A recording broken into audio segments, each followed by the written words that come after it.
साहिब जी। गौड़ी पाप पुण्य दोय बैल विसाही, पवन पूंजी प्रगस्यो। तृष्णा गुण परी कट पितर, इन बिद टान विसाय।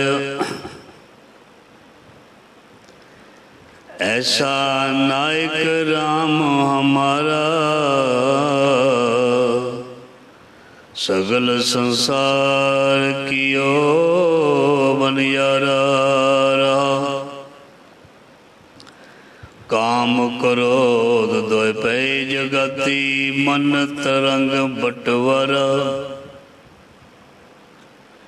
पंज तत मिल दानन विरै, टंडा उतरियो पर। कहत कबीर सुनो रे संतो,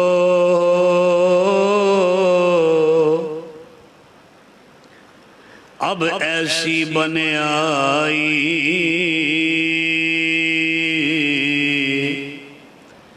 काटी चढ़द बैलिक थका, चलो गुण छिटका।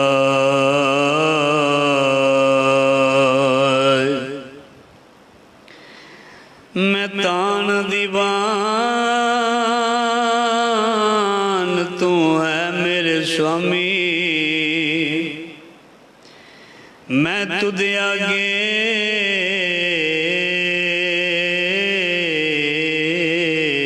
अरदास, मैं और थाओ नहीं, इस पे करो बेनंदी। मेरा दुख सुख तुझ ही पास, मेरा दुख सुख तुझ ही पास।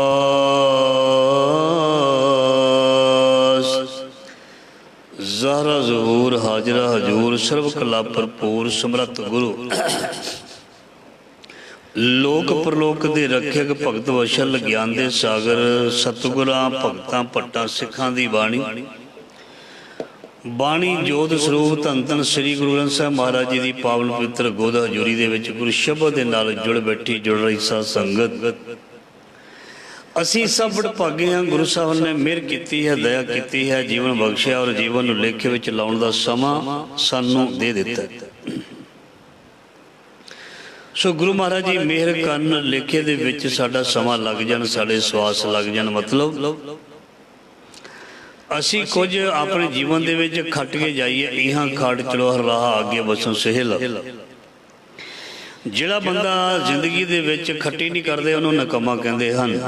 भावें ओह काम करे, काम करके जे कमाई ना कीती ते उसनूं इत्थों तक लोग नखट्टू भी कह दिंदे हन, क्योंकि उसने कुछ प्राप्त नहीं किया, खटिया नहीं, लाभ नहीं प्राप्त किया, हमेशा हानि ही करता रहा।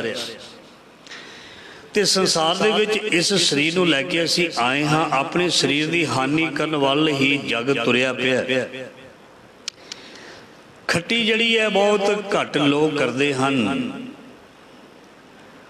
खटना जिहड़ा है ये सौखा नहीं है। खट्टन दे लई, खट्टी दे लई मेहनत बहुत जरूरी है, ईमानदारी बड़ी जरूरी है, हार्ड वर्क बहुत जरूरी। सो गुरु महाराज जी की बाणी भी सानू बार बार कहती है बई इत्थों खट के उत्थे लैके जा। जिवें बाहरों खट के असीं इत्थे लियाउने आ ते कोठियां पाउने आ ते होर बड़े काम करते हैं, ते गुरु महाराज जी कहते तुम ही उस जो कर्मां वाली धरती है, कर्म की धरती है, उहदे ते बीज बीज वो बीज जिहड़ा है बहुत प्यारा होना चाहिए, जिहड़ा प्रफुल्लित होने वाला होए, सस्ता नहीं देखना चाहिए। कोई भी बीज है, कोई भी ਅਸੀਂ ਪਨੀਰੀ ਬੀਜਦੇ ਹਾਂ, ਕੋਈ ਵੀ ਸਬਜ਼ੀਆਂ ਬੀਜਦੇ ਹਾਂ, ਜਦੋਂ ਉਹਦਾ ਬੀਜ ਹੁੰਦਾ ਜਾਂ ਪਨੀਰੀ ਹੁੰਦੀ ਹੈ, ਉਹ ਸਾਨੂੰ ਕਹਿ ਕੇ ਸਪੈਸ਼ਲ ਉਸ ਨੂੰ ਅਪਣਾਉਣਾ ਚਾਹੀਦਾ, ਉਸ ਨੂੰ ਆਪਣੀ ਜ਼ਿੰਦਗੀ ਵਿੱਚ ਲਿਆਉਣਾ ਚਾਹੀਦਾ। ਨਾਮ ਇੱਕ ਬੀਜ ਹੈ, ਨਾਮ ਇੱਕ ਬੀਜ ਹੈ ਜਿਹੜਾ ਪੁੰਗਰਦਾ, ਜਿਹੜਾ ਪ੍ਰਫੁੱਲਤ ਹੁੰਦਾ। ਕਿਉਂਕਿ ਇਹਦੇ ਬਾਰੇ ਬਾਣੀ ਵਿੱਚ ਸਾਫ਼-ਸਾਫ਼ ਲਿਖਿਆ ਵੀ ਮਨ ਹਾਲੀ ਕਿਰਸਾਨੀ ਕਰਨੀ ਸਰਮ ਪਾਣੀ ਤਨ ਖੇਤ, ਨਾਮ ਬੀਜ। ਨਾਮ ਨੂੰ ਬੀਜ ਵੀ ਕਹਿੰਦੇ ਨੇ ਤੇ ਨਾਮ ਨੂੰ ਬੀਜਣਾ ਵੀ ਕਹਿੰਦੇ ਨੇ। ਇੱਕ ਬੀਜ ਦੇ ਹੋ ਗਿਆ ਨਾ, ਕੋਈ ਜਿਹੜੀ ਅਸੀਂ ਖੇਤੀ ਕਰਨੀ ਹੈ, ਜੋ ਅਸੀਂ ਖੇਤ ਵਿੱਚ ਬੀਜਣਾ ਉਹਨੂੰ ਬੀਜ ਵੀ ਕਹਿੰਦੇ ਨੇ। ਤੇ ਨਾਮ ਜਿਹੜਾ ਇਹਨੂੰ ਬੀਜ ਵੀ ਕਹਿੰਦੇ ਨੇ ਤੇ ਨਾਮ ਨੂੰ ਬੀਜਣਾ ਵੀ ਕਹਿੰਦੇ ਨੇ। ਨਾਮ ਬੀਜ ਸੰਤੋਖ ਸੁਹਾਗਾ ਰੱਖ ਗਰੀਬੀ ਵੇਸ। ਐਸਾ ਸੰਤੋਖ ਰੱਖ, ਐਸਾ ਸਬਰ ਦੇ ਵਿੱਚ ਰਹਿ, ਐਸਾ ਆਪਣਾ ਸੁਭਾਅ ਨਿਚਰ ਬਣਾ ਪਿਤਾ ਜੋ ਪ੍ਰਮਾਤਮਾ ਤੇ ਤੈਨੂੰ ਲਾਇਕ ਪਸੰਦ ਕਰੇਗਾ ਹੀ ਕਰੇਗਾ। ਸੰਸਾਰ ਦੇ ਵਿੱਚ ਵੀ ਤੇਰੀ ਸ਼ੋਭਾ ਤੇ ਜੈ ਜੈਕਾਰ ਉਹ ਗੁਣਾ ਕਰਕੇ ਹੋਵੇਗੀ। ਸੋ ਗੁਰੂ ਸਾਹਿਬ ਜੀ ਮਿਹਰ ਕਰ, ਨਾਮ ਦਾ ਬੀਜ ਜਿਹੜਾ ਹੈ ਇਹ ਸਾਨੂੰ ਮਿਲ ਚੁੱਕਾ ਹੈ, ਔਰ ਇਸ ਬੀਜ ਨੂੰ ਅਸੀਂ ਪ੍ਰਫੁੱਲਤ ਕਰਨਾ, ਅਸੀਂ ਅੱਗੇ ਵੱਲ ਵਧਣਾ, ਅਸੀਂ ਤਰੱਕੀਆਂ ਕਰਨੀਆਂ ਹਨ। ਸੋ ਆਓ ਸ਼ਬਦ ਦੀ ਵਿਚਾਰ, ਜੋ ਲੜੀਵਾਰ ਸ਼ਬਦ ਦੀ ਵਿਚਾਰ ਹੈ, ਭਗਤ ਕਬੀਰ ਜੀ ਦਾ ਸ਼ਬਦ ਅੱਜ ਦਾ ਵੀ, ਉਸ ਵਿਚਾਰ ਨੂੰ ਆਰੰਭ ਕਰਦੇ ਹਾਂ। ਵਿਚਾਰ ਵਿਦਿਆ ਇਹ ਪਰਉਪਕਾਰੀ ਹੋ ਜਾਂਦੀ ਹੈ ਜਦੋਂ ਵਿਦਿਆ ਜਿਹੜੀ ਹੈ ਵਿਚਾਰ ਦੇ ਵਿੱਚ ਆਉਂਦੀ ਹੈ। ਵਿਦਿਆ ਦੇ ਨਾਲ ਅਸੀਂ ਬਹੁਤ ਕੁਝ ਕਰ ਸਕਦੇ ਹਾਂ। ਜੇ ਵਿਦਿਆ ਦਾ ਵਿਚਾਰ ਹੋ ਜਾਏ ਤੇ ਅਸੀਂ ਸੋਨੇ ਤੇ ਸੁਹਾਗੇ ਵਾਲਾ ਕੰਮ ਕਰ ਸਕਦੇ ਹਾਂ। ਵਿਦਿਆ ਵਿਚਾਰੀ ਦਾ ਪਰਉਪਕਾਰੀ, ਜੇ ਵਿਦਿਆ ਨੂੰ ਅਪਣਾ ਲਿਆ, ਵਿਚਾਰ ਲਿਆ ਤੇ ਫਿਰ ਇਸ ਨੇ ਪਰਉਪਕਾਰੀ ਰੂਪ ਹੋ ਕੇ ਇੱਕ ਕਰਮ ਧਰਮ ਬਣ ਜਾਣਾ। ਇੱਕ ਕਰਮ ਬਣ ਜਾਣਾ ਹੈ। ਕਰਮ ਹੀ ਧਰਮ ਹੈ, ਧਰਮ ਹੀ ਕਰਮ ਹੈ। ਜੇ ਕੋਈ ਸਮਝਣਾ ਚਾਹੇ, ਬਹੁਤਾ ਲੰਬਾ ਜਾਣ ਦੀ ਜ਼ਰੂਰਤ ਨਹੀਂ। ਜਿਹੜਾ ਇਹ ਕਰਮ ਕਰਦਾ ਹੈ ਉਹ ਅਸਲ ਰੂਪ ਦੇ ਵਿੱਚ ਉਹ ਕਰਮ ਜਿਹੜਾ ਇਹ ਧਰਮ ਬਣ ਜਾਂਦਾ ਜਾਂ ਬਣ ਗਿਆ ਕੁਦਰਤੀ। ਜਦੋਂ ਕੋਈ ਬੰਦਾ ਕਰਮ ਦੀ ਖੇਤੀ ਕਰਦਾ ਹੈ, ਕਰਮ ਚੰਗੇ ਕਰਦਾ ਹੈ, ਕਰਮਾਂ ਦੇ ਮੁਤਾਬਕ ਤੁਰਦਾ ਹੈ, ਸੋਚਦਾ, ਬਹਿੰਦਾ, ਜਿਉਂਦਾ ਹੈ, ਤੇ ਕੰਮ ਜਿਹੜਾ ਫਿਰ ਜਾਂ ਕਹਿ ਲਈਏ ਕਰਮ ਕਹਿ ਲਈਏ ਉਹਦਾ ਹਮ ਸਫਰ ਬਣ ਜਾਂਦੇ ਹਨ, ਉਹਦੇ ਨਾਲ ਹੀ ਰਹਿੰਦੇ ਹਨ। ਪ੍ਰਮਾਤਮਾ ਕਰਮਾਂ ਕਰਕੇ ਸਾਡੇ ਨਾਲ ਹੈ, ਪ੍ਰਮਾਤਮਾ ਕਰਮਾਂ ਕਰਕੇ ਸਾਡੇ ਤੋਂ ਦੂਰ ਹੈ। ਕਿਰਤ ਕਰਮ ਕੇ ਵਿਛੜੇ ਕਰ ਕਿਰਪਾ ਮਿਲੋ ਰਾਮ। ਸੋ ਇਸ ਲਈ ਅਸੀਂ ਸ਼ਬਦ ਬਾਣੀ ਦੇ ਨਾਲ ਜੁੜਨ ਦੇ ਲਈ ਬਾਣੀ ਦੇ ਵਿਚਾਰ ਨੂੰ ਸੁਣਨਾ। ਬਾਣੀ ਵਿੱਚ ਲਿਖਿਆ ਪੜ੍ਹਨ ਦੇ ਨਾਲੋਂ ਵੀ ਜ਼ਿਆਦਾ ਜ਼ਰੂਰੀ ਹੈ, ਸੁਣਾਉਣ ਦੇ ਨਾਲੋਂ ਵੀ ਜ਼ਿਆਦਾ ਜ਼ਰੂਰੀ ਹੈ ਵਿਚਾਰ। ਸੋ ਭਗਤ ਕਬੀਰ ਜੀ ਦਾ ਸ਼ਬਦ ਅਸੀਂ ਸਰਵਣ ਕੀਤਾ, ਗੌੜੀ ਪਾਪ ਪੁੰਨ ਦੋਏ ਬੈਲ ਬਿਸਾਹੇ, ਪਵਨ ਪੂੰਜੀ ਪ੍ਰਗਾਸਿਓ। ਅੱਜ ਦੇ ਸਾਰੇ ਸ਼ਬਦ ਦੇ ਵਿੱਚ ਬਲਦਾਂ ਦੀ ਜੋੜੀ ਦੀ ਉਦਾਹਰਨ ਦੇ ਕੇ ਸਾਨੂੰ ਸਾਰਾ ਸ਼ਬਦ ਸਮਝਾਇਆ। ਬਲਦ ਕਹਿ ਦਈਏ, ਬਲਦ ਕਹਿ ਦਈਏ, ਉਹਨਾਂ ਦੀ ਉਦਾਹਰਨ ਦੇ ਕੇ ਸਾਨੂੰ ਮਾਇਆ ਤੋਂ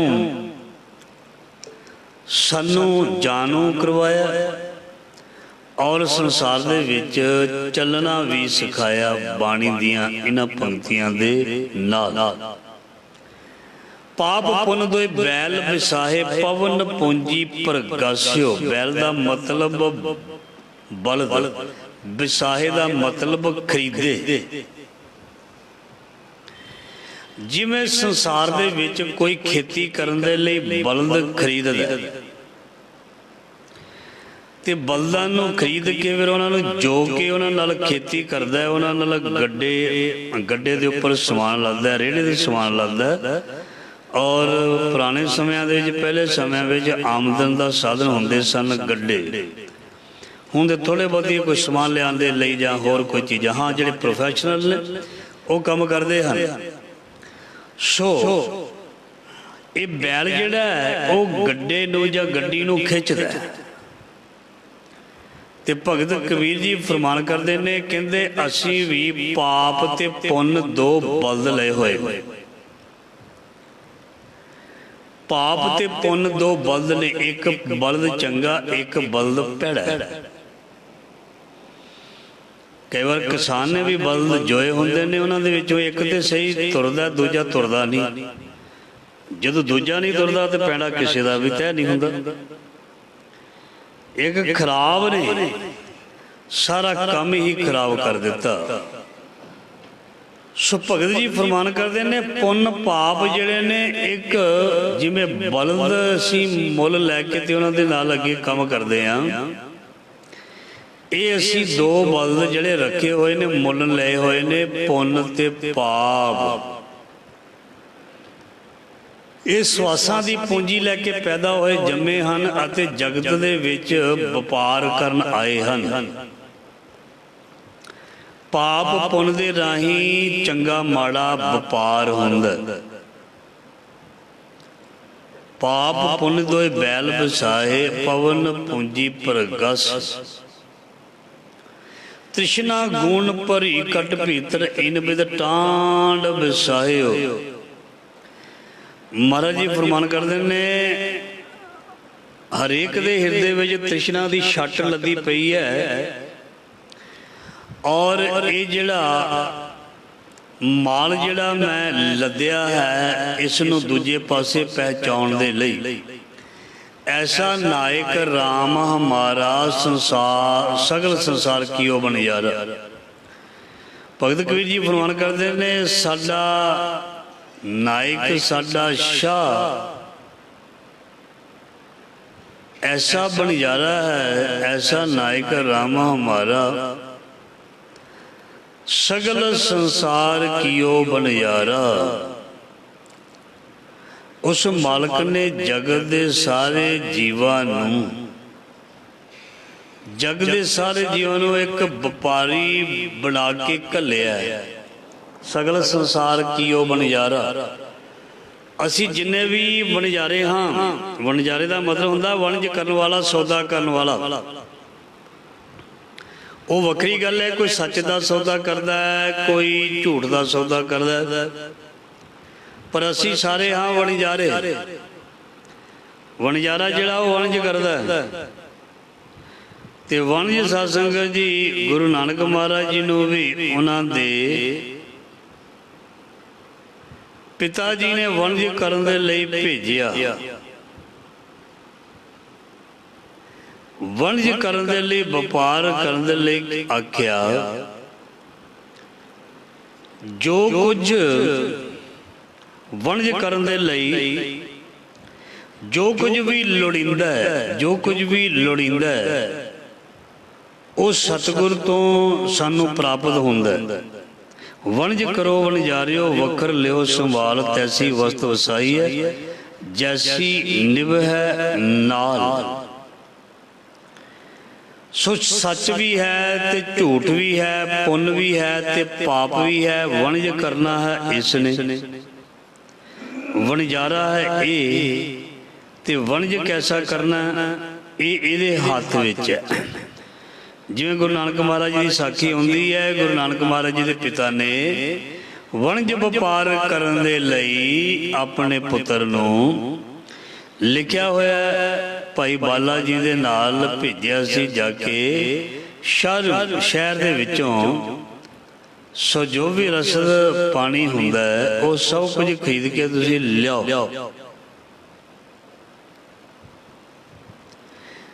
ते गुरु साहब गुरु नानक देव जी महाराज अपने पिता का हुक्म सरवण करके उस शहर वाल नूं तुरन लगे। ਜਦੋਂ ਤੁਰਨ ਲੱਗੇ ਤੇ ਉਹਨਾਂ ਦੇ ਪਿਤਾ ਕਲਿਆਣ ਦਾਸ ਜੀ ਨੇ ਭਾਈ ਬਾਲੇ ਨੂੰ ਵੀ ਆਵਾਜ਼ ਮਾਰੀ ਤੇ ਗੁਰੂ ਨਾਨਕ ਪਾਤਸ਼ਾਹ ਨੂੰ ਵੀ ਆਵਾਜ਼ ਮਾਰੀ। ਭਾਈ ਬਾਲਾ ਜੀ ਨੂੰ ਉਹਨਾਂ ਨੇ 20 ਰੁਪਏ ਫੜਾ ਦਿੱਤੇ ਵੀ ਅਸੀਂ ਇਹਨੂੰ ਨਹੀਂ ਫੜਾਉਣੇ, ਇਹਦਾ ਸਾਨੂੰ ਭਰੋਸਾ ਕੋਈ ਨਹੀਂ ਗਵਾ ਦੇਵੇ, ਤੂੰ ਥੋੜਾ ਸਿਆਣਾ, ਇਹ ਪੈਸੇ ਤੂੰ ਆਪਣੇ ਕੋਲ ਰੱਖਣੇ ਨੇ ਤੇ ਇਹਦੇ ਨਾਲ ਜਾ ਕੇ, ਨਾਨਕ ਦੇ ਨਾਲ ਜਾ ਕੇ ਸ਼ਹਿਰ ਤੋਂ ਕੋਈ ਰਸਦ, ਕੋਈ ਵੀ ਸਮਾਨ ਜਿਹੜਾ ਲੋੜੀਂਦਾ ਹੈ ਦੁਕਾਨ ਵਾਸਤੇ ਜਾਂ ਘਰ ਵਾਸਤੇ, ਉਸ ਨੂੰ ਲੈ। ਆਗਿਆ ਲੈ ਕੇ ਗੁਰੂ ਨਾਨਕ ਦੇਵ ਪਾਤਸ਼ਾਹ ਭਾਈ ਬਾਲਾ ਜੀ ਚੱਲ ਪੈਂਦੇ ਨੇ ਸ਼ਹਿਰ ਨੂੰ ਸੌਦਾ ਖਰੀਦਣ ਦੇ ਲਈ। ਸੌਦਾ ਖਰੀਦਣ, ਪੈਸੇ ਉਹਨਾਂ ਦੇ ਕੋਲ ਹੈ, ਹੁਣ ਸੌਦਾ ਆਪਣੀ ਮਰਜ਼ੀ ਹੈ ਕੋਈ ਕੀ ਖਰੀਦੇ। ਨਫੇ ਵਾਲਾ ਸੌਦਾ ਕਿਸੇ ਨੇ ਖਰੀਦਣਾ ਜਾਂ ਘਾਟੇ ਵਾਲਾ ਸੌਦਾ ਖਰੀਦਣਾ, ਇਹ ਆਪਣੇ ਆਪਣੇ ਦਿਮਾਗ ਤੇ ਹਰ ਇੱਕ ਦੇ ਨਿਰਭਰ ਕਰਦਾ, ਕੋਈ ਕਿੱਦਾਂ ਦਾ ਸੌਦਾ ਲੈਣਾ ਚਾਹੁੰਦਾ, ਕੀਤੀ ਹੋਈ ਕਮਾਈ ਨਾਲ, ਮਿਲੇ ਹੋਏ ਪੈਸੇ ਨਾਲ। ਗੁਰੂ ਨਾਨਕ ਮਹਾਰਾਜ ਜੀ ਨੂੰ ਜੋ ਪੈਸਾ ਘਰੋਂ ਮਿਲਿਆ ਉਹ ਸੱਚਾ ਸੌਦਾ ਅੱਜ ਕਰਨ ਲੱਗੇ ਹਨ। ਜਦ ਉਸ ਸਮੇਂ ਲੰਘ ਰਹੇ ਸੀ ਜੰਗਲ ਦੇ ਵਿੱਚੋਂ, ਕਿਉਂਕਿ ਉਸ ਸਮੇਂ ਪੁਰਾਣੇ ਸਮਿਆਂ ਦੇ ਵਿੱਚ ਦਰਖਤ ਜੰਗਲ ਬਹੁਤ ਹੋਇਆ ਕਰਦੇ ਸਨ ਤੇ ਦੂਰ ਦੂਰ ਤੱਕ ਆਬਾਦੀ ਨਹੀਂ ਸੀ ਹੁੰਦੀ, ਪਿੰਡ ਵੀ ਵਿਰਲੇ ਵਿਰਲੇ ਹੁੰਦੇ ਸਨ, ਬਹੁਤ ਜ਼ਿਆਦਾ ਪਿੰਡ ਵਸੇ ਨਹੀਂ ਸਨ। ਇਸ ਕਰਕੇ ਜਦ ਇੱਕ ਜੰਗਲ ਦੇ ਵਿੱਚ ਪਹੁੰਚਣੇ, ਗੁਰੂ ਨਾਨਕ ਪਾਤਸ਼ਾਹ ਦੀ ਨਜ਼ਰ ਪੈਂਦੀ ਹੈ ਕੁਝ ਜੋਗੀਆਂ ਦੇ ਉੱਪਰ, ਫਕੀਰਾਂ ਦੇ ਉੱਪਰ,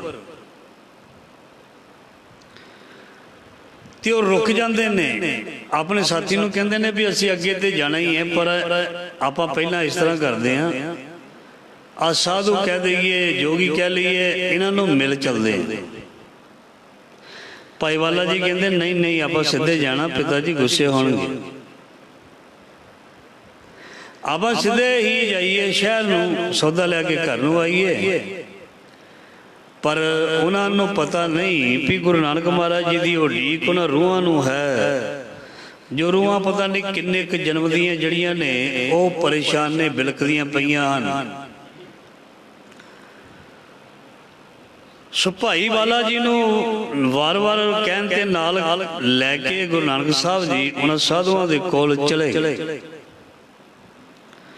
ਉਹ ਯੋਗ ਅਭਿਆਸ ਕਰ ਰਹੇ ਨੇ, ਯੋਗ ਸਾਧਨਾ ਕਰ ਰਹੇ ਨੇ, ਕੋਈ ਕਿਸੇ ਤਰ੍ਹਾਂ ਬੈਠਾ, ਕੋਈ ਉਲਟਾ ਬੈਠਾ, ਕੋਈ ਸਿੱਧਾ ਬੈਠਾ, ਕੋਈ ਟੇਢਾ ਬੈਠਾ, ਕੋਈ ਇੱਕ ਲੱਤ ਦੇ ਸਹਾਰੇ ਖਲੋਤਾ ਹੋਇਆ, ਕੋਈ ਕਿਸੇ ਤਰ੍ਹਾਂ ਬੈਠਾ। ਸੋ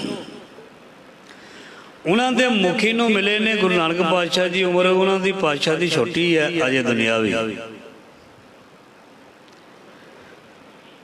ਉਹਨਾਂ ਸਾਧੂਆਂ ਦੇ ਮੁਖੀ ਨਾਲ ਗੱਲ ਕੀਤੀ ਵੀ ਆਹ ਤੁਸੀਂ ਕੀ ਕਰਦੇ ਹੋ? ਕਹਿੰਦੇ ਵੀ ਅਸੀਂ ਯੋਗ ਅਭਿਆਸ, ਯੋਗ ਸਾਧਨਾ ਦੁਆਰਾ ਉਸ ਪਰਮ ਪਿਤਾ ਪਰਮਾਤਮਾ ਨਾਲ,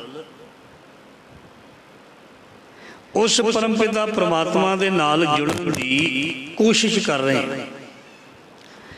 ਤੇ ਮਹਾਰਾਜ ਜੀ ਕਹਿੰਦੇ ਫਿਰ ਤੁਸੀਂ ਇਹਨਾਂ ਜੰਗਲਾਂ ਵਿੱਚ ਰਹਿ ਕੇ ਖਾਂਦੇ ਪੀਂਦੇ ਕੀ ਹੋ? ਕਹਿੰਦੇ ਵੀ ਅਸੀਂ ਖਾਣ ਪੀਣ ਕੋਈ ਬਹੁਤਾ ਜਾਈਦਾ ਨਹੀਂ ਕਿਧਰੇ, ਜੋ ਕੋਈ ਮਿਲ ਜਾਏ, ਕੋਈ ਜੰਗਲ ਵਿੱਚੋਂ ਫਲ ਮਿਲ ਜਾਏ, ਕੋਈ ਪੱਤੇ ਮਿਲ ਜਾਣ, ਕੁਛ ਵੀ ਮਿਲ ਜਾਏ, ਉਹ ਖਾ ਕੇ ਗੁਜ਼ਾਰਾ ਕਰ ਲਈਦਾ। ਗੁਰੂ ਨਾਨਕ ਸਾਹਿਬ ਜੀ ਕਹਿਣ ਲੱਗੇ ਫਿਰ ਮੇਰਾ ਮਨ ਕਰਦਾ ਵੀ ਤੁਹਾਡੀ ਸੇਵਾ ਕੀਤੀ ਜਾਏ, ਮੇਰੇ ਪਾਸ ਕੁਝ ਪੈਸੇ ਹਨ, ਇਹ ਲੈ ਲਓ, ਤੁਹਾਨੂੰ ਜੋ ਚੀਜ਼ ਲੋੜੀਂਦੀ ਹੈ ਉਹ ਤੁਸੀਂ ਲੈ ਆਓ, ਕੱਪੜਾ ਲੀੜਾ ਲੈ ਆਓ, ਚਾਹੇ ਤੁਸੀਂ ਖਾਣ ਪੀਣ ਦੀ ਚੀਜ਼ਾਂ ਲੈ ਆਓ, ਬਹੁਤ ਪੈਸੇ ਹਨ। ਉਹਨਾਂ ਸਾਧੂਆਂ ਦੇ ਮੁਖੀ ਨੇ ਕਿਹਾ ਵੀ ਜੇ ਤੂੰ ਬੱਚੇ ਸੇਵਾ ਕਰਨੀ ਹੈ, ਕਿਉਂਕਿ ਉਮਰ ਅਜੇ ਛੋਟੀ ਹੈ, ਬਚਪਨ ਵਾਲੀ ਉਮਰ ਹੈ, ਗੁਰੂ ਨਾਨਕ ਦੇਵ ਮਹਾਰਾਜ ਜੀ ਕਹਿੰਦੇ ਜੇ ਤੂੰ ਫਿਰ ਸੇਵਾ ਕਰਨੀ ਹੀ ਚਾਹੁੰਦਾ ਹੈ ਤੇ ਫਿਰ ਹੱਥੀਂ ਸੇਵਾ ਕਰ। ਗੁਰੂ ਨਾਨਕ ਮਹਾਰਾਜ ਜੀ ਨੂੰ ਕਿਹਾ ਸਾਧੂਆਂ ਨੇ ਫਿਰ ਤੂੰ ਹੱਥੀਂ ਆਪ ਸੇਵਾ ਕਰ। ਤੇ ਬਾਣੀ ਵਿੱਚ ਲਿਖਿਆ ਬਿਨ ਸੇਵਾ ਧ੍ਰਿਗ ਹੱਥ ਪੈਰ ਔਰ ਨਿਫਲ ਕਰਨ। ਜੋ ਮਨੁੱਖ ਆਪਣੇ ਹੱਥਾਂ ਦੇ ਨਾਲ, ਆਪਣੇ ਸਰੀਰ ਦੇ ਨਾਲ ਸੇਵਾ ਨਹੀਂ ਕਰਦਾ, ਲੇਖੇ ਵਿੱਚ ਲਾਉਂਦਾ ਨਹੀਂ ਆਪਣੇ ਸਰੀਰ, ਆਪਣੀ ਜਿੰਦ ਜਾਂ ਜਾਨ ਨੂੰ, ਤੇ ਪਾਤਸ਼ਾਹ ਜੀ ਦੀ ਬਾਣੀ ਕਹਿੰਦੀ ਉਹਨਾਂ ਦਾ ਜਿਉਣਾ ਤ੍ਰਿਕਾਰ, ਉਹਨਾਂ ਦਾ ਪਹਿਨਣਾ ਤ੍ਰਿਕਾਰ, ਉਹਨਾਂ ਦਾ ਕਰਨਾ ਦੇਖਣਾ ਤ੍ਰਿਕਾਰ, ਉਹਨਾਂ ਦਾ ਸਭ ਕੁਝ ਹੀ ਤ੍ਰਿਗ ਹੈ, ਫਿਟਕਾਰ। ਇਸ ਕਰਕੇ ਗੁਰੂ ਨਾਨਕ ਮਹਾਰਾਜ ਜੀ ਕਹਿੰਦੇ 7 ਬਚਨ ਆਪ ਹੀ ਸ਼ਹਿਰ ਨੂੰ ਜਾਂਦੇ ਨੇ, ਰਸਦ ਪਾਣੀ ਲਿਆਉਂਦੇ ਨੇ, ਕੱਪੜੇ ਲੀੜੇ ਵੀ ਲਿਆਉਂਦੇ ਹਨ। ਇਹ ਚੀਜ਼ ਤੋਂ ਰੋਕਦੇ ਹਨ ਉਹਨਾਂ ਦੇ ਸਾਥੀ ਭਾਈ ਬੱਲ। ਤੇ ਸਤਿਗੁਰੂ ਜੀ ਕਹਿੰਦੇ ਨਹੀਂ, ਜੋ ਸੌਦਾ ਸਾਨੂੰ ਅੱਜ ਕਰਨ ਦਾ ਹੁਕਮ ਹੋਇਆ ਉਸ ਤਰ੍ਹਾਂ ਦਾ ਸੌਦਾ ਜਿਹੜਾ ਹੈ ਦੁਨੀਆ ਦੇ ਵਿੱਚ ਕਿਸੇ ਨੇ ਕੀਤਾ ਨਹੀਂ ਹੋਏਗਾ। ਕਿਉਂਕਿ ਆਮ ਤੇ ਸਾਡੀ ਧਾਰਨਾ ਹੈ, ਕੱਲ ਵੀ ਅਸੀਂ ਸਰਵਣ ਕੀਤਾ ਸੀ, ਅਸੀਂ 10ਵਾਂ ਹਿੱਸਾ ਜਿਹੜਾ ਹੈ ਉਹ ਭਲੇ ਦੇ ਲਈ, ਪੁੰਨ ਦੇ ਲਈ, ਚੰਗੇ ਪਾਸੇ ਖਰਚ ਕਰਨ ਲਈ ਤਿਆਰ ਹੁੰਦੇ ਹਾਂ। ਔਰ ਕਈ ਵਾਰ ਇਹ ਚੀਜ਼ ਜਿਹੜੀ ਹੈ ਉਹ ਘਟਦੀ ਜਾਂਦੀ ਹੈ। ਜਦੋਂ ਕਿਸੇ ਨੂੰ ਤਰੱਕੀ ਮਿਲਦੀ ਜਾਂਦੀ ਹੈ ਤੇ ਉਸ ਦਾ ਕਰਮ ਘਟਦਾ ਜਾਂਦਾ ਹੈ, ਪੁੰਨ ਦਾਨ ਘਟਦਾ ਜਾਂਦਾ ਹੈ, ਸਿਮਰਨ ਭਜਨ ਸ਼ੁਕਰਾਨਾ ਘਟਦਾ ਜਾਂਦਾ। ਧਿਆਨ ਦੇਣਾ, ਜਦੋਂ ਕੋਈ ਵਸਤੂ ਮਿਲਦੀ ਹੈ ਤੇ ਰੱਬ ਦਾ ਸ਼ੁਕਰਾਨਾ ਜਿਹੜਾ ਉਹ ਜ਼ਿਆਦਾ ਕਰਨਾ ਚਾਹੀਦਾ। ਇਹ ਨਹੀਂ ਵੀ ਸਭ ਕੁਝ ਮਿਲ ਗਿਆ ਤੇ ਰੱਬ ਦੇ ਘਰ ਆਉਣਾ ਹੀ ਬੰਦਾ ਛੱਡ ਦੇਵੇ ਜਾਂ ਹਟ ਜਾਏ ਜਾਂ ਸੇਵਾ ਕਰਨੀ ਹੀ ਛੱਡ ਜਾਏ। ਜਦੋਂ ਦਾਤ ਮਿਲ ਜਾਏ ਇਹ ਨਹੀਂ ਵੀ ਸੇਵਾ ਕਰਨੀ ਛੱਡ ਦਿੱਤੀ ਜਾਏ। ਕਿਧਰੇ ਨਹੀਂ ਲਿਖਿਆ ਵੀ ਜਦੋਂ ਤੱਕ ਤੈਨੂੰ ਦਾਤ ਨਹੀਂ ਮਿਲਦੀ ਓਨੇ ਚਿਰ ਤੱਕ ਬਾਣੀ ਪੜ੍ਹਨੀ ਹੈ, ਓਨੇ ਚਿਰ ਤੱਕ ਗੁਰੂ ਦੇ ਕੋਲ ਰਹਿਣਾ, ਗੁਰੂ ਦਾ ਹੁਕਮ ਮੰਨਣਾ। ਬਾਣੀ ਦੇ ਵਿੱਚ ਤਾਂ ਲਿਖਿਆ ਹੈ ਸਦਾ ਹੀ ਸੇਵਕ ਨੇ ਸੇਵਾ ਦੇ ਵਿੱਚ ਹਾਜ਼ਰ ਰਹਿ। ਸੋ ਗੁਰੂ ਨਾਨਕ ਦੇਵ ਮਹਾਰਾਜ ਜੀ ਲੰਗਰਾਂ ਦੀ ਰਸਦ ਲਿਆ ਕੇ ਆਪਣੇ ਹੱਥਾਂ ਦੇ ਨਾਲ ਪ੍ਰਸ਼ਾਦਾ ਪਾਣੀ ਤਿਆਰ ਕਰਕੇ ਕਰਵਾ ਕੇ ਆਪ ਵੀ ਕਰਦੇ ਹਨ। ਆਪਣੇ ਹੱਥਾਂ ਦੇ ਨਾਲ ਸਾਧੂਆਂ ਨੂੰ ਲੰਗਰ ਪ੍ਰਸ਼ਾਦਾ ਛਕਾਉਂਦੇ ਹਨ। ਲੰਗਰ ਪ੍ਰਸ਼ਾਦਾ ਛਕਾਉਂਦੇ ਹਨ ਤੇ ਲੰਗਰ ਪ੍ਰਸ਼ਾਦਾ ਛਕਾਉਣ ਤੋਂ ਬਾਅਦ ਸਭ ਹੀ ਅਸੀਸਾਂ ਦਿੰਦੇ ਹਨ, ਸਭ ਹੀ ਭਲਾ ਭਲਾ ਕਹਿੰਦੇ ਹਨ।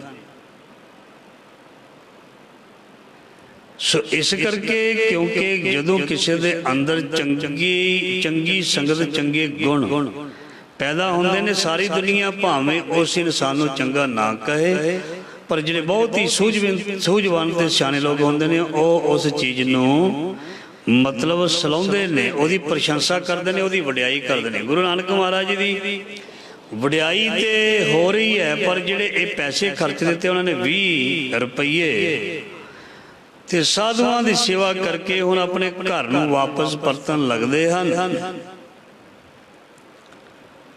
ਜਦ ਆਪਣੇ ਪਿੰਡ ਪਹੁੰਚ ਜਾਂਦੇ ਹਨ ਤਾਂ ਸਾਰੇ ਪਿੰਡ ਨੂੰ, ਸਾਰੇ ਇਲਾਕੇ ਨੂੰ ਪਤਾ ਲੱਗਦਾ ਹੈ ਕਿ ਗੁਰੂ ਨਾਨਕ ਸਾਹਿਬ ਜੀ ਆਪਣੇ ਪਿੰਡ ਨੂੰ ਆ ਰਹੇ ਹਨ ਜਾਂ ਆਏ ਹਨ। ਜਦੋਂ ਪਿੰਡ ਦੇ ਕੋਲ ਪਹੁੰਚਦੇ ਹਨ ਗੁਰੂ ਨਾਨਕ ਦੇਵ ਜੀ ਮਹਾਰਾਜ ਤਲਵੰਡੀ ਦੇ ਤੇ ਬਾਹਰ ਹੀ ਖੜ ਜਾਂਦੇ ਹਨ ਪਿੰਡ ਤੋਂ। ਆਪਣੇ ਸਾਥੀ ਭਾਈ ਬਾਲੇ ਨੂੰ ਭੇਜਦੇ ਹਨ ਵੀ ਤੂੰ ਜਾ ਕੇ ਆ ਕਰ।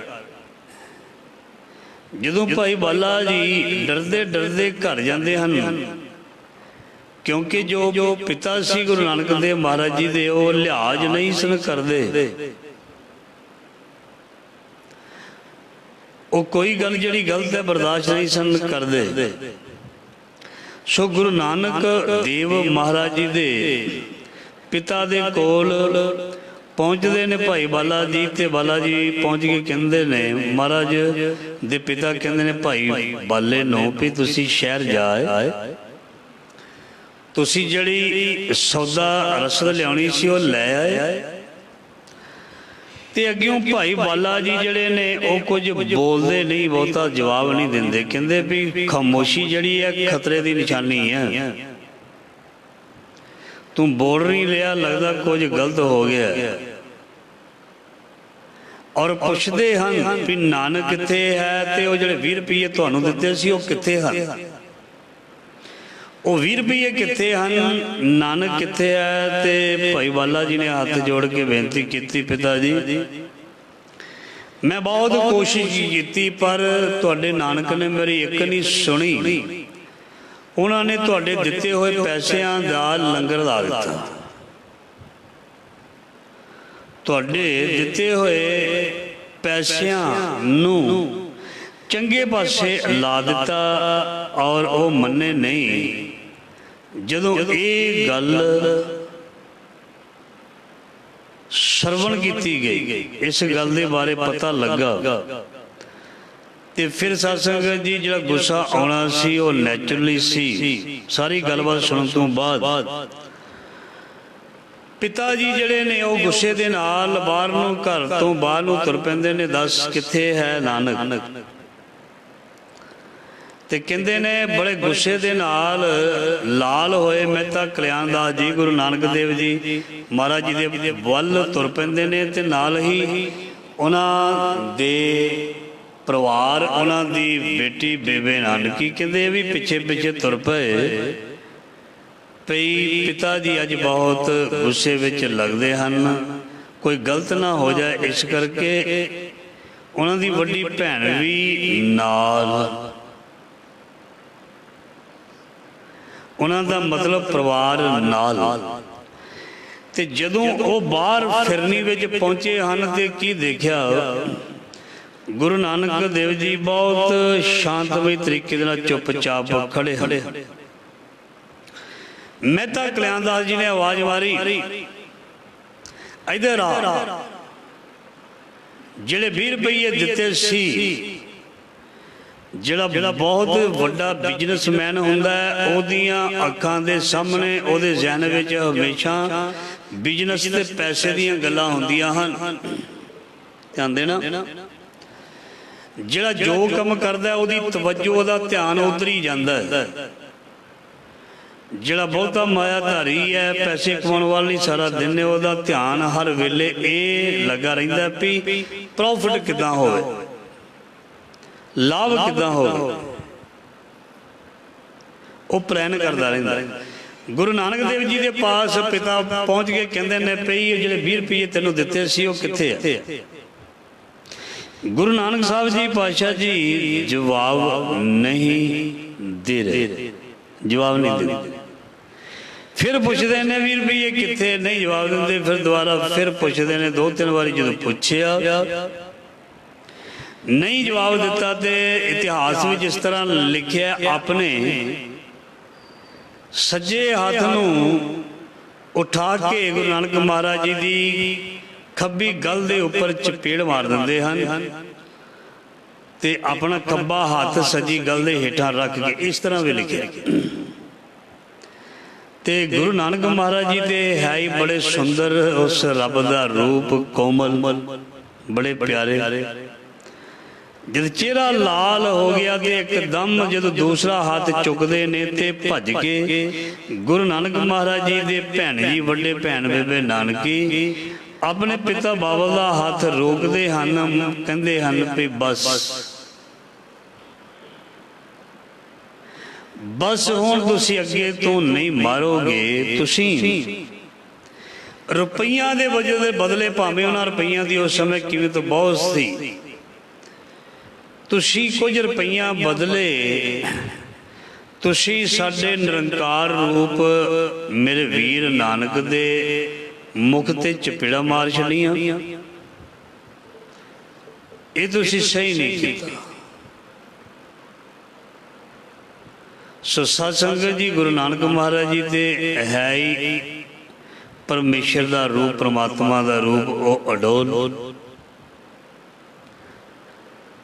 ਉਹ ਕੁਛ ਨਹੀਂ ਬੋਲਦੇ। ਤੇ ਜਦੋਂ ਭੈਣ ਰੁਕਦੀ ਹੈ ਤੇ ਫਿਰ ਸਾਧ ਸੰਗਤ ਜੀ ਪਿਤਾ ਨੂੰ ਇਹ ਕਹਿੰਦੀ ਹੈ ਵੀ ਤੈਨੂੰ ਜਿੰਨੇ ਪੈਸੇ ਚਾਹੀਦੇ ਨੇ ਅਸੀਂ ਦੇ ਦਿਆਂਗੇ, ਪਰ ਤੂੰ ਮੇਰੇ ਵੀਰ ਨੂੰ ਕਦੇ ਵੀ ਪੈਸਿਆਂ ਦੇ ਬਦਲੇ, ਨੁਕਸਾਨ ਦੇ ਬਦਲੇ ਕੁਛ ਵੀ ਕਹਿਣਾ ਨਹੀਂ। ਇਹ ਜਿਹੜੀ ਗੱਲ ਸੀ ਫਿਰ ਉਹ ਰਾਏ ਬੁਲਾਰ ਚੌਧਰੀ ਦੇ ਪਾਸ ਪਹੁੰਚਦੀ ਹੈ ਤੇ ਰਾਏ ਬੁਲਾਰ ਵੀ ਫਿਰ ਬੁਲਾਉਂਦਾ ਹੈ ਮਹਿਤਾ ਕਲਿਆਣ ਦਾਸ ਜੀ ਨੂੰ ਔਰ ਕਹਿੰਦਾ ਹੈ ਤਾੜਨਾ ਕਰਕੇ ਕਹਿੰਦਾ ਵੀ ਤੁਹਾਨੂੰ ਜ਼ਿੰਦਗੀ ਦੇ ਵਿੱਚ ਕਦੀ ਵੀ ਕੋਈ ਕਿਸੇ ਚੀਜ਼ ਦੀ ਜ਼ਰੂਰਤ ਹੈ, ਪੈਸੇ ਦੀ ਜ਼ਰੂਰਤ ਹੈ, ਕਿਸੇ ਵੀ ਪਦਾਰਥ ਦੀ ਜ਼ਰੂਰਤ ਹੈ, ਤੁਸੀਂ ਆ ਕੇ ਮੇਰੇ ਕੋਲੋਂ ਮੰਗ ਲਓ, ਤੁਹਾਨੂੰ ਮਿਲ ਜਾਏਗਾ। ਪਰ ਕਿਸੇ ਵੀ ਚੀਜ਼ ਬਦਲੇ, ਪੈਸੇ ਬਦਲੇ, ਘਾਟੇ ਬਦਲੇ ਆਪਣੇ ਪੁੱਤਰ ਸਾਡੇ ਨਿਰੰਕਾਰ ਨਾਨਕ ਨੂੰ ਕੁਝ ਨਹੀਂ ਕਹਿਣਾ, ਇਹ ਸਾਡਾ ਹੁਕਮ ਹੀ। ਅਸੀਂ ਇਹਨਾਂ ਦੀ ਨਰਾਦਰੀ, ਇਹਨਾਂ ਦੀ ਤੋਹੀਨ ਨਹੀਂ ਸਹਿ ਸਕਦੇ। ਭਾਵੇਂ ਰਾਏ ਬੁਲਾਰ ਦਾ ਧਰਮ ਹੋਰ ਹੈ, ਦੂਜਾ ਹੈ ਉਹ ਸਿੱਖ ਧਰਮ ਵਿੱਚ ਦਾ ਨਹੀਂ, ਉਹ ਮੁਸਲਮਾਨ ਧਰਮ ਦੇ ਨਾਲ ਸੰਬੰਧਿਤ ਰੱਖਦਾ ਹੈ। ਪਰ ਫਿਰ ਵੀ ਗੁਰੂ ਨਾਨਕ ਮਹਾਰਾਜ ਜੀ ਉਸ ਦੀ ਇਸ ਭਾਵਨਾ ਨੂੰ, ਉਸ ਦੀ ਇਸ ਭਾਵਨਾ ਨੂੰ, ਜੋ ਰਾਏ ਬੁਲਾਰ ਦੀ ਭਾਵਨਾ ਬੜੀ ਸਾਫ਼ ਹੈ, ਗੁਰੂ ਨਾਨਕ ਮਹਾਰਾਜ ਜੀ ਉਸ ਭਾਵਨਾ ਤੇ ਮੋਹਰ ਲਾਉਂਦੇ ਨੇ ਤੇ ਸਦਾ ਲਈ ਰਾਏ ਬੁਲਾਰ ਨੂੰ ਇਸ ਦੁਨੀਆ ਦੇ ਉੱਪਰ ਅਮਰ ਕਰ ਦਿੰਦੇ ਹਨ। ਜਦੋਂ ਰਾਏ ਬੁਲਾਰ ਦਾ ਨਾਮ ਲੈਂਦੇ ਹਾਂ ਅਸੀਂ, ਭਾਵੇਂ ਹੈ ਤੇ ਉਹ ਮੁਸਲਮਾਨ, ਇੱਕ ਪ੍ਰੇਮ ਦੇ ਰਿਸ਼ਤੇ ਦੀ ਇੱਕ ਬਹੁਤ ਹੀ ਪਿਆਰੀ ਸ਼ਰਧਾ ਵਾਲੀ ਉਹ ਮੂਰਤ ਦੀ ਮਤਲਬ ਸਿਫਤ ਸਲਾਹ ਜਿਹੜੀ ਹੈ ਉਹ ਸਾਡੇ ਅੱਗੇ ਆਉਂਦੀ ਹੈ। ਦਿਲ ਕਰਦਾ ਵੀ ਧੰਨ ਕਹੀਏ ਉਹਨਾਂ ਨੂੰ, ਧੰਨ ਕਹੀਏ ਉਹਨਾਂ ਨੂੰ ਜਿਨ੍ਹਾਂ ਦਾ ਕੋਈ ਰਿਸ਼ਤਾ ਵੀ ਨਹੀਂ ਸੀ, ਪਰ ਉਹਨਾਂ ਨੇ ਕਮਾਈਆਂ ਕਰ ਲਈਆਂ, ਉਹਨਾਂ ਨੇ ਬਖਸ਼ਿਸ਼ਾਂ ਪ੍ਰਾਪਤ ਕਰ ਲਈਆਂ। ਸੋ ਗੁਰੂ ਨਾਨਕ ਮਹਾਰਾਜ ਜੀ ਨੇ ਉਹ ਸੌਦਾ ਕੀਤਾ ਤੇ ਸੱਚਾ ਸੌਦਾ ਕਰਕੇ ਸਾਨੂੰ ਵੀ ਮਹਾਰਾਜ ਜੀ ਦੀ ਪੰਕਤੀ ਇਹ ਆਈ ਸੀ, ਤਾਂ ਇਹਦੇ ਨਾਲ ਇੱਕ ਸਾਖੀ ਲੱਗੀ ਵੀ ਸਗਲ ਸੰਸਾਰ ਕੀਓ ਬਣਜਾਰਾ। ਸੋ ਵਪਾਰੀ ਜਿਹੜਾ ਉਹ ਵਪਾਰ ਕਰਦਾ। ਮੈਂ ਪਹਿਲਾਂ ਵੀ ਬੇਨਤੀ ਕੀਤੀ, ਝੂਠ ਦਾ ਵੀ ਵਪਾਰ ਹੁੰਦਾ, ਠੱਗੀ ਦਾ ਵੀ ਹੁੰਦਾ, ਰਿਸ਼ਵਤ ਦੁਆਰਾ ਵੀ ਵਪਾਰ ਲੋਕੀ ਕਰਦੇ ਨੇ, ਤੇ ਸੱਚੀ ਸੁੱਚੀ ਕਿਰਤ ਦਾ ਵੀ ਵਪਾਰ ਹੀ ਹੁੰਦਾ। ਹੇਰਾ ਫੇਰੀ ਦੇ ਨਾਲ ਕੋਈ ਚੀਜ਼ਾਂ ਨੂੰ ਇਕੱਠੀਆਂ ਕਰਨੇ, ਇਹ ਵੀ ਵਪਾਰ ਹੀ ਹੈ। ਔਰ ਸੱਚ ਦੀ ਹੱਕ ਦੀ ਕਮਾਈ ਖਾਣੀ, ਘਾਲ ਖਾਏ ਕਿਛ ਹੱਥੋਂ ਦੇ, ਨਾਨਕ ਰਾਹ ਪਛਾਣੇ ਸੇ। ਇਹ ਵੀ ਸਤਸੰਗ ਜੀ ਇੱਕ ਕਰਮ ਕਮਾਈ। ਸੋ ਮਹਾਰਾਜ ਜੀ ਕਬੀਰ ਜੀ ਕਹਿੰਦੇ ਨੇ ਸਗਲ ਸੰਸਾਰ ਕੀ ਉਹ ਬਣਜਾਰਾ, ਸਾਰੇ ਹੀ ਸੰਸਾਰ ਨੂੰ ਬਣਜਾਰਾ ਬਣਾ ਦਿੱਤਾ ਹੈ। ਕੋਈ ਕੁਝ ਬਣ ਕੇ ਕਰ ਰਿਹਾ ਕੰਮ ਆਪਣਾ, ਕੋਈ ਕੁਝ ਬਣ ਕੇ ਕਰ ਰਿਹਾ, ਕੋਈ ਭਲਾ ਪੁਰਖ ਬਣ ਕੇ ਆਪਣਾ ਕਾਰਜ ਕਰ ਰਿਹਾ, ਕੋਈ ਬੁਰਾ ਪੁਰਖ ਬਣ ਕੇ ਆਪਣਾ ਕਾਰਜ ਕਰ ਰਿਹਾ। ਦੁਨੀਆ ਨੂੰ ਤਾਰਨ ਦੇ ਲਈ ਗੁਰਮੁਖ ਜਿਹੜਾ ਉਹ ਵਣਜ ਕਰਦਾ ਹੈ, ਤੇ ਦੁਨੀਆ ਨੂੰ ਪਰੇਸ਼ਾਨ ਕਰਨ ਦੇ ਲਈ ਉਹ ਵਣਜ ਕਰਦੇ ਨੇ। ਜਿਹੜੇ ਝੂਠੇ ਹੁੰਦੇ ਨੇ, ਜਿਹੜੇ ਫਰੇਬੀ ਹੁੰਦੇ ਨੇ, ਧੋਖੇਬਾਜ਼ ਹੁੰਦੇ ਨੇ, ਉਹ ਵੀ ਵਣਜ ਕਰਦੇ ਹਨ। ਇਸ ਕਰਕੇ ਸਾਡੇ ਅੰਦਰਲੇ ਭਾਵ, ਸਾਡੀਆਂ ਅੰਦਰਲੀਆਂ ਤਰੰਗਾਂ, ਮਹਾਰਾਜ ਜੀ ਦੀ ਬਾਣੀ ਕਹਿੰਦੀ ਇਹ ਹੀ ਸਾਡੇ ਸੁੱਖ ਤੇ ਦੁੱਖ ਨੂੰ ਜਨਮ ਦਿੰਦੀਆਂ ਨੇ। ਪੰਜ ਤਤ ਮਿਲ ਦਾਨ ਨਵੇਰੈ, ਟਾਂਡਾ ਉਤਰਿਓ ਪਾਰਾ। ਕਹਿੰਦੇ ਇਹ ਕਾਮ ਕ੍ਰੋਧ ਲੋਭ ਮੋਹ ਅਹੰਕਾਰ ਜਿਹੜਾ ਸੀ, ਇਹ ਮਨੁੱਖਾ ਸਰੀਰ ਦੇ ਵਿੱਚ ਜਾਂ ਉੱਪਰ ਸਾਰੀ ਉਮਰ ਜਿਹੜਾ ਬੈਠਾ ਰਿਹਾ, ਭਾਰ ਬਣ ਕੇ ਬੈਠਾ ਰਿਹਾ। ਔਰ ਸਾਡੀ ਜਿਹੜੀ ਹੈ ਇਸ ਨੇ ਕਮਾਈ ਜਿਹੜੀ ਹੈ, ਉਹ ਕਮਾਈ ਨੂੰ ਦੂਸਰੇ ਪਾਸੇ ਲਾਇਆ ਹੈ, ਗਲਤ ਪਾਸੇ ਲਾਇਆ ਹੈ। ਜਿਹੜੇ ਪੰਜ ਬੈਠੇ ਨੇ ਸਾਡੇ ਸਰੀਰ ਦੇ ਅੰਦਰ, ਇਹਨਾਂ ਨੇ ਸਵਾਸਾਂ ਦੀ ਪੂੰਜੀ ਨੂੰ, ਇਹਨਾਂ ਨੇ ਜਿਹੜਾ ਗੱਡੇ ਤੇ ਧਨ ਲੱਦਿਆ ਸੀ ਤੇ ਉਸ ਨੂੰ ਗਲਤ ਪਾਸੇ ਜਿਹੜਾ ਉਹ ਲੈ ਗਏ, ਚੰਗੇ ਪਾਸੇ ਨਹੀਂ ਲੈ ਗਏ। ਪੰਜ ਤਤ ਮਿਲ ਦਾਨ ਨਵੇਰੈ, ਟਾਂਡਾ ਉਤਰਿਓ ਪਾਰਾ। ਆਪਣੇ ਸਰੀਰ ਦੇ ਨਾਲ, ਆਪਣੇ ਸਰੀਰ ਦੇ ਵਿੱਚ ਜੋ ਵੀ ਗਲਤ ਗੱਲਾਂ ਨੇ, ਜੋ ਵੀ ਬੋਝ ਹੈ, ਉਹ ਆਪਣੇ ਨਾਲ ਹੀ ਲਈ ਤੁਰਦੇ ਫਿਰਦੇ ਹਨ। ਪੰਜ ਤਤ ਮਿਲ ਦਾਨ ਨਵੇਰੇ, ਟਾਂਡਾ ਉਤਰਿਓ ਪਾਰਾ। कहते कबीर सुनो रे संतो अब ऐसी बन आई। भगत कबीर जी कहते हैं जो राम दे नाल साडी बन आई ते फिर असी ऐसी घाटी वल चढ़ना शुरू कर दिता। असी ऐसी जगह वल अपना मुख कर लिया। कहत कबीर सुनोरे संतो अब ऐसी बन आई। मेरी हालत या हालात इस तरह के बन गए। घाटी चढ़त बैल एक थाका चलो गोंड छटकाई। मैं प्रभु का सिमरन रूप जिहड़ी वो चढ़ाई सी औखा पैंडा सी ਉਹ ਜਿਹੜਾ ਜੀਵ ਜਿਹੜਾ ਸੀ ਪੈਂਡਾ ਤੈਅ ਕਰਦਾ ਸੀ। ਮਹਾਰਾਜ ਜੀ ਕਹਿੰਦੇ ਉਹ ਇਸ ਤੋਂ ਦੂਰ ਹੋ ਗਏ, ਇਸ ਨੂੰ ਸਾਥੀ ਨਾਲ ਲਿਜਾਣ ਵਾਲੇ ਦੂਰ ਹੋ ਗਏ।